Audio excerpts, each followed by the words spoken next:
이번 과정은요, 프로스포츠 선수의 폭력 예방 교육입니다. 폭력은요, 갑작스럽게 나오는 경우도 있지만 실제 스포츠계에서는요, 오래된 관습처럼 내려온 경우도 많이 있습니다. 지금은 그런 문화가 많이 사라졌지만 아직도 잔재가 남아있어 간혹 이런 뉴스를 보면 스포츠 팬인 저를 비롯한 많은 팬들이 놀라게 하는 경우가 종종 있습니다.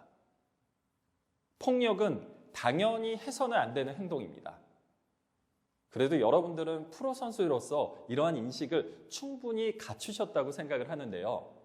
이번 과정은요, 여러분들이 어려서부터 지금까지 선수 생활을 하며 인식하지 못했던 것들을 하나하나 짚어보고 자신과 타인 모두를 보호할 수 있는 자세를 함께 알아보는 시간으로 진행해 보겠습니다. 이제 경기에 관련된 모든 것은 신입들이 관리한다. 운동장 정리, 운동기구 관리, 숙소 청소 싹 다 신입들이 해. 알았나? 네, 알겠습니다. 너희들 지난번 경기에서 진 거 이번 경기에서 만회해. 알았어? 정신 똑바로 차리란 말이야. 이번에도 지면 각오해야 할 거야.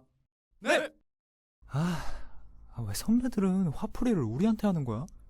그러게. 그래도 졸업 때까지 편하게 생활하려면 그냥 참아. 조용히 있자. 선배님, 혹시 숙소 청소는 다 같이 하면 안 될까요? 어쭈, 선배들 얘기에 토를 단다 이거지? 나도 신입 땐 다 그렇게 했어. 이게 아직 정신을 못 차렸나 보네. 다들 집합! 정신 상태들이 글러먹었어. 일렬로 엎드려 뻗쳐! 와, 요즘은 후배들이 말대답도 하고 세상 좋아졌다. 우리 때는 상상도 못할 일이야. 정신교육 시켜야겠네. 빠져가지고. 최근 스포츠계 학교 폭력 논란으로 매우 시끄러웠습니다. 특히 인기 농구 스타가 학교 폭력을 당했다고 뒤늦게 밝혀서 많은 사람들에게 충격을 줬는데요. 이런 학교 폭력에 대한 피해자의 폭로가 프로스포츠 전반에서 터져나오기도 했습니다. 특히 대학 운동부 3명 중 1명이 욕설과 같은 언어 폭력을 경험하기도 할 정도로 아주 뿌리 깊게 남아 있었는데요. 승리하지 못하면 그 원인을 후배나 후보 선수에게 돌려 신체적, 인격적인 폭력을 휘두르는 경우가 많았습니다. 스포츠계의 폭력은요, 이 피해 대상이 언제, 누구에게 향하게 될지 모른다는 점이 가장 문제입니다. 이렇듯 스포츠계의 폭력 문제가 심각한 이슈가 되었는데요. 저도 학창시절에 선배에게 이런 폭력을 당한 적이 있는데 누구나 한 번쯤 겪었을 각종 폭력. 여러분들, 나도 모르는 사이에 이런 환경에 익숙해지진 않으셨나요? 폭력은요, 구타, 상해 등의 신체적 폭력과 모욕, 협박, 따돌림, 강요와 같은 정서적인 폭력 모두를 의미하는데요. 특히 스포츠 폭력은요, 스포츠 경기나 훈련 상황에서 이루어지는 폭력을 의미합니다. 그럼 이런 폭력의 유형에 대해 좀 더 구체적으로 살펴보겠습니다. 먼저 신체적 폭력을 살펴보면요, 구타나 상해뿐만 아니라 경기력 향상을 핑계로 혹은 경기 결과에 책임을 물으면서 행하는 모든 물리적 폭력을 의미합니다. 또한 사전 계획이나 신체 상황을 고려하지 않은 운동 강요나 개인의 감정 상태에 따른 물리적인 폭력 등도 신체적 폭력에 해당하는데요. 특히 이런 신체적 폭력은요, 피해자가 항고불능의 상태에 빠지게 하고 가해자는 피해자보다 우위에 있다는 느낌을 갖게 하기도 합니다. 피해자는 이런 반복되는 신체적 폭력에 의해서 심리적 불안 상태에 빠지는 경우가 많습니다. 따라서 신체적 폭력은요, 육체적인 피해뿐만 아니라 상대방의 정신까지 무너뜨리는 범죄 행위입니다. 다음으로 언어적 폭력과 정서적 폭력을 한번 살펴볼게요. 개인과 전체를 비하하거나 모욕적인 언어를 사용하는 행위, 말이나 행동으로 상대를 위협하는 행위, 권한을 이용해 선수의 경기 참여를 제한하려는 협박, 사전 계획 없이 선수의 개인적인 시간을 마음대로 바꾸는 행위, 이러한 모든 행동들 모두가 언어적 폭력, 정서적 폭력에 해당됩니다. 특히 이러한 두 폭력은요, 보통 오랜 기간 동안 지속하여 피해자의 자존감을 서서히 무너뜨리는 매우 위험한 범죄 행위입니다. 이런 폭력들, 내 주변의 폭력에 대해 여러분들은 어떻게 대처하고 계셨나요? 무관심, 동료 선수가 폭력을 당하는 것을 목격했는데도 내 일이 아니라고 여기는 것. 묵인, 알면서도 모른 채 하며 승인하는 것. 마지막으로 방관, 에이 내가 아니어도 누군가 도와주겠지 라는 생각으로 가만히 있는 것. 이런 폭력에 대한 무관심, 묵인, 방관도 옳지 않은 행동입니다. 실제로 한 인터뷰에서요, 피해 선수는 이렇게 말했습니다. 저는 가해자보다 방관하는 동료가 더 미웠습니다. 라는 이야기를 했는데요. 이처럼 직접적인 폭력을 행사하지 않아도 무관심, 묵인, 방관으로 인해 피해자는 더 큰 고통을 받기도 합니다. 신체적 폭력, 언어 정서적 폭력, 무관심, 묵인, 방관. 이 모든 것이 폭력의 범주에 포함될 수 있습니다. 그럼 주변 사례를 좀 살펴보겠습니다. 선배가 후배 선수를 훈계하다가 화를 참지 못하고 주변의 도구를 이용해서 폭행한 사건이 있었습니다. 폭행을 한 선수는 출장 정지 제재를 받게 되었고 팬들의 엄청난 비난을 받을 수밖에 없었습니다. 또한 다른 구단에서는요, 무단 외박한 후배 선수에게 얼차례를 지시하고 신체 일부를 가격하는 사건이 발생했는데요. 폭력을 행사한 선수는 출장 정지에 제재금 500만 원이 부과되었습니다. 또한 모 구단에서는 선배 선수가 회식 후에 후배 선수에게 신체적 폭력을 가한 사건이 발생했는데요. 이 사건은 리그의 명예를 크게 실추하여 결국 해당 선수는 제명되었습니다. 프로 스포츠 선수의 폭력, 특히 사회적으로 중대 사안으로 여기는 행위인데요. 스포츠계 폭력 근절을 위해 다 함께 적극적인 노력이 필요한 것 같습니다. 이런 스포츠계의 폭력에는요, 몇 가지 독특한 특징을 찾아볼 수 있습니다. 첫 번째는 폭력의 악습이 대물림되는 현상입니다. 한 선수 이야기를 들려드리면요, 몸이 좋지 않아 훈련에 참석하지 않았다는 이유로 지도자가 선배를 시켜 때리게 한 사건이 있었습니다.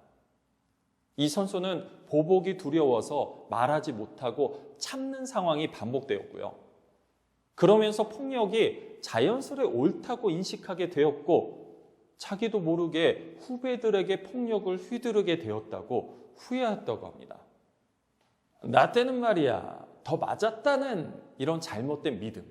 이제는 그런 말로 스포츠계의 폭력을 절대 정당화할 수 없습니다. 물론 지금 보시고 계신 프로 선수들 사이에서는 이제 그런 일이 없으리라 저는 확신해도 되겠죠. 그럼 두 번째 특징은요, 계속 이어지는 관계에서 보복에 대한 두려움을 안고 있는 것인데요. 실제로 폭력 피해 학생 선수의 80%가 보복의 공포에 침묵을 선택했습니다. 또한 더 심각한 건요, 이런 보복의 두려움 때문에 피해자뿐만 아니라 이를 목격한 피해자의 부모님, 동료들까지도 침묵하게 만들고 있다는 겁니다. 세 번째 특징은요, 바로 2차 가해입니다. 당연히 폭력 피해 신고자는요, 충분한 보호를 받아야 하는데도 불구하고 오히려 폭력을 더 당하거나 선수 생활에 불이익을 당하는 안타까운 일도 발생하고 있는데요. 이렇게 2차 가해의 피해자들은 자연스럽게 선수 생활을 그만두거나 견디다 못해 결국 스스로 중단하는 최악의 결정을 내리기도 합니다. 폭력의 피해자에게 불이익을 주는 2차 가해 피해는 그래서 매우 심각한 범죄입니다. 스포츠맨십이 발휘해야 할 스포츠계에서 악습 대물림, 보복의 두려움, 2차 가해와 같은 더 이상의 폭력은 있어서는 안 되겠죠. 폭력은 어떠한 이유에도 정당화될 수 없습니다. 혹시 비슷한 생각을 하셨나요? 도와줬다가 나도 당할까봐 두려웠어요. 선수 생활 그만두게 될까봐 아무 말 못했어요. 맞는 게 일상이었지만 그게 당연한 건 줄 알았어요. 감독님도 일을 키우고 싶지 않아 조용히 넘어가자고 하셨으니까요. 굳이 나의 일이 아닌데 끼어들고 싶지 않았습니다. 같이 괴롭히지만 않으면 모른 척해도 괜찮다고 생각했어요. 경기만 잘하면 감독님께 인정받으니 가해 선수는 계속해서 다른 선수들을 괴롭혔어요. 주변 폭력에 무관심, 묵인, 방관도 심각한 문제입니다. 네, 그럼 왜 이런 현상들이 발생할까요? 심리학 용어 중에는요, 방관자 효과라는 말이 있습니다. 이 방관자 효과는요, 주위에 사람이 많을수록 나 하나쯤이야, 내가 아니어도 누군가는 도와주겠지 생각하고 어려움에 부딪힌 사람을 외면하는 현상을 의미하는데요. 이러한 방관으로 인해 피해자는 더욱 큰 고통에 시달리게 되고 폭력의 굴레에서 벗어나지 못하게 됩니다. 또 다른 폭력이 될 수 있는 방관. 이제는 방관이 아닌 나부터 악습을 끊기 위한 적극적인 노력이 필요합니다. 폭력, 단순히 장난이라고 생각한 행동이나 가볍게 툭툭 치는 이런 행동조차도요, 때에 따라서는 법적 처벌의 대상이 될 수 있습니다. 형법 제260조에 따르면요, 단순 폭행은 2년 이하의 징역, 500만 원 이하의 벌금, 구류 또는 과료의 처벌을 내립니다. 또한 2명 이상의 폭행이나 협박을 한 경우에는 7년 이하의 징역 처분을 받습니다. 한국 배구연맹에서는요, 경기장 난폭행위 또는 위협행위를 엄격하게 제재하고 있습니다. 선수 및 코치진, 관중, 연맹 심판 또는 경기 운영요원에 대한 폭언, 불손 행위를 한 선수는요, 3경기 출전 정지와 100에서 300만 원의 제재금을 내야 합니다. 관중, 연맹, 심판 또는 경기 운영요원에 대한 일반적인 폭행의 경우는 5경기 출전 정지와 300에서 1000만 원의 제재금을 부과하고 있습니다. 관중, 연맹, 심판 또는 경기 운영요원에 대해 고의적인 신체 접촉도 한 경기 출전 정지와 50에서 200만 원의 제재금이 있습니다. 또한 경기 중에 선수 상호 간의 폭력 행위의 경우 직접 가담했다면 2경기 출전 정지와 300에서 500만 원의 제재금을 부과합니다. 벤치 가담자의 경우에는요, 한 경기 출전 정지와 50에서 100만 원의 제재금이 있습니다.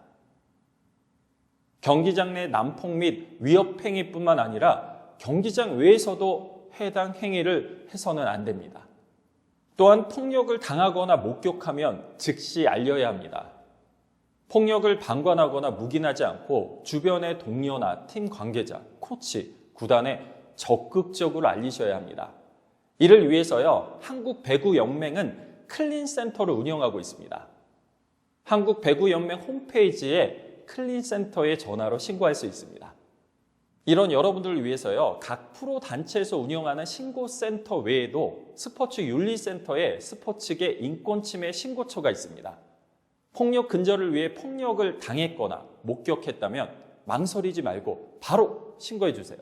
대한체육회에서는요, 스포츠 폭력 가해자는 영구 퇴출한다는 강한 방안을 발표했는데요. 스포츠 폭력에 이제는 가해자에 대한 관용이 없습니다. 폭력의 가해자, 프로스포츠 선수 생활의 끝, 영구 퇴출을 의미합니다. 프로스포츠의 명예를 실추시키고 피해자에겐 씻을 수 없는 상처를 주는 폭력, 절대 폭력을 쓰지 않습니다. 방관, 묵인하지도 않습니다. 폭력으로부터 우리를 그리고 스포츠를 지켜주시기 바랍니다. 끝까지 경청해 주신 모든 분들 감사합니다.